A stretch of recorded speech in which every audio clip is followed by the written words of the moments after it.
दुनिया में हर इंसान जो भी काम करता है उस काम का उसे कोई ना कोई फल चाहिए, कोई ना कोई फ़ायदा चाहिए, कोई ना कोई नतीजा निकलना चाहिए। बेनतीजा काम, ऐसा काम जिसका कोई परिणाम ना मिलता हो, अच्छा परिणाम ना मिलता हो, कोई भी इंसान करना नहीं चाहता। क्यों? क्योंकि हर इंसान के स्वभाव में, उसकी अपनी फितरत में है कि उसे हर काम का फ़ायदा मिले, नफ़ा मिले और फल मिले।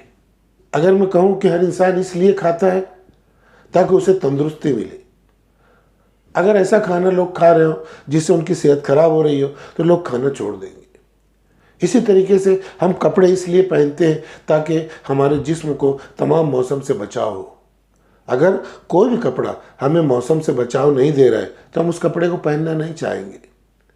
इसी तरीके से एक घर जो बारिश में बहुत ज़्यादा चूता हो और गर्मी में बेइंतहा गर्म होता हो और ठंडी से हमें बचाता ही नहीं, हम चाहेंगे कि इस घर से कितनी जल्दी छुटकारा मिल जाए और हमें ऐसा घर मिले जिससे हमें मौसम से बचाओ। कहने का मतलब ये है कि दुनिया में हर चीज़, हर काम हम इसीलिए करते हैं या किसी चीज़ को इसलिए लेते हैं ताकि उससे हमें कोई ना कोई फ़ायदा है, ये फ़ायदा मिलना चाहिए। हम कभी बेनतीजा काम, ऐसा काम जिसमें कोई फ़ायदा ना हो, हम कभी करना नहीं चाहते। हम अपनी औलाद को भी बड़ा करते हैं तो इसलिए बड़ा करते हैं कि औलाद हमारे काम आए। अगर औलाद काम ना आए तो सबसे बड़ा दुख इंसान को ये होता है कि हमने औलाद को इतना पाला पोसा मगर हमारी मोहब्बतों का, हमारी मेहनतों का हमारी औलाद ने हमें फल नहीं दिया। यही बात श्री अर्जुन जी को भी सता रही थी।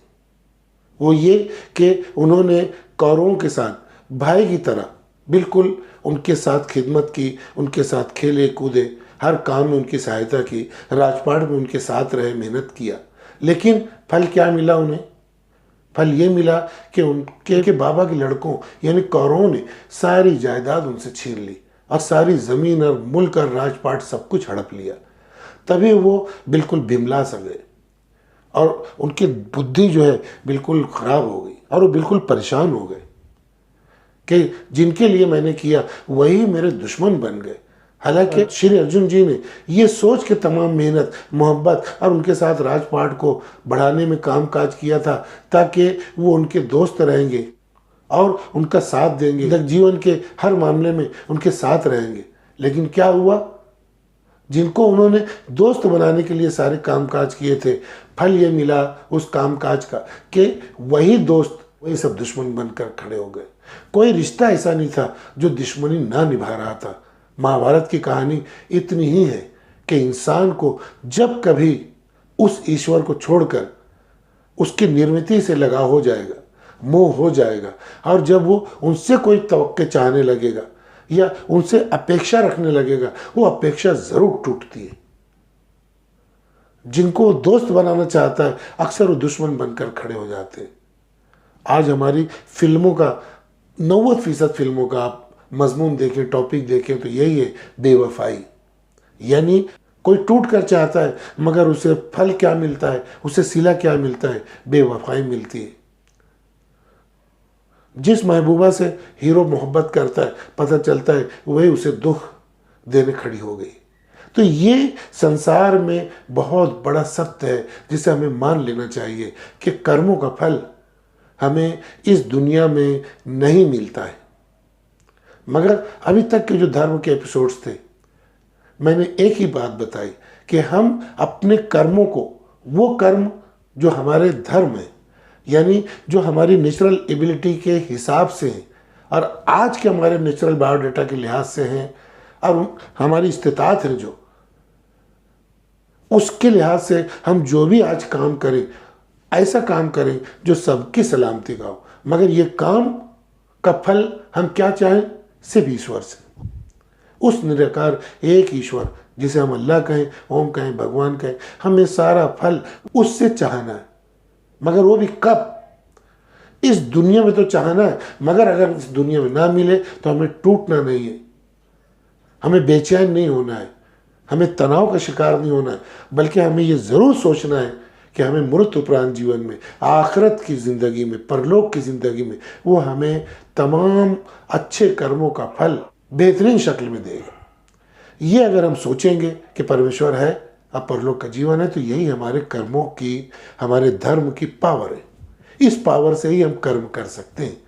वरना जब हम इस संसार में फल चाहने लगेंगे, हमारे तमाम अच्छे कर्मों का, तमाम कल्याणकारी कर्मों का, हमारे आमाल सालिहा का, तो हम बेचैन हो जाएंगे। क्योंकि अल्लाह ने, उस ओम ने इस पूरे ब्रह्मांड की, इस संसार की, इस दुनिया की संरचना ऐसी की है कि यहाँ पर हमारे सच्चे कर्मों का नतीजा अक्सर गलत मिल जाता है।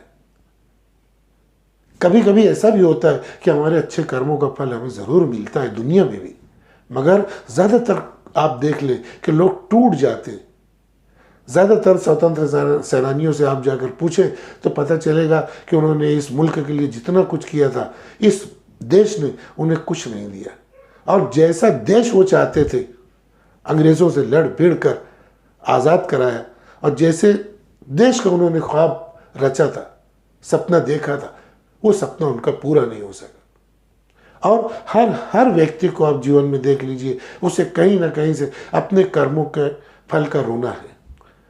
हर इंसान शिकायत कर रहा है कि मैंने इतने कुछ कर्म किए मगर मुझे उसका सही फल नहीं मिला। हम फल के बारे में अक्सर उल्टा ये भी देखते हैं कि कोई बहुत बुरा आदमी है, 2 नंबरी इंसान है, बेईमान है, झूठा है, बदकार है, उसका कारोबार खूब बढ़ रहा है और उसे खूब अच्छी औलादें भी मिल रही है, उसका घर बार खूब फूल फल रहा है। लेकिन एक अच्छा इंसान पूरी ज़िंदगी भर मेहनत कर रहा है, मगर ना उसका घर ठीक ढंग से बन पाया है, ना उसके पास कुछ रुपए हैं कि अपनी ज़िंदगी सही तौर पर गुजार ले। ज़्यादातर आप देखेंगे जितने भी पैगंबर हुए, उनकी अक्सरियत, जितने भी ऋषि मुनि हुए, वो अक्सर गरीब रहे, फ़कीर रहे, हत्ता कि उनके रहने को घर भी नहीं रहा है। मगर ज़्यादातर दुनिया में जो जो राजा हुए वो सब बेईमान हुए, जालिम हुए, अत्याचारी हुए, मगर उनके पास ढेरों दौलत रही है। आप अपनी गली मोहल्ले में भी ऐसे लोगों को देख सकते हैं कि जो बहुत ही खतरनाक किस्म के लोग हैं, गुंडे हैं, बदमाश हैं, मगर उनके पास ईश्वर ने सब चीज़ें दे रखी है। अनेक आदमी घुट घुट के जी रहा है हर चीज़ के लिए, हत्ता कि ज़िंदगी गुजारने की जो ज़रूरी चीज़ें वो तक उसके पास नहीं है।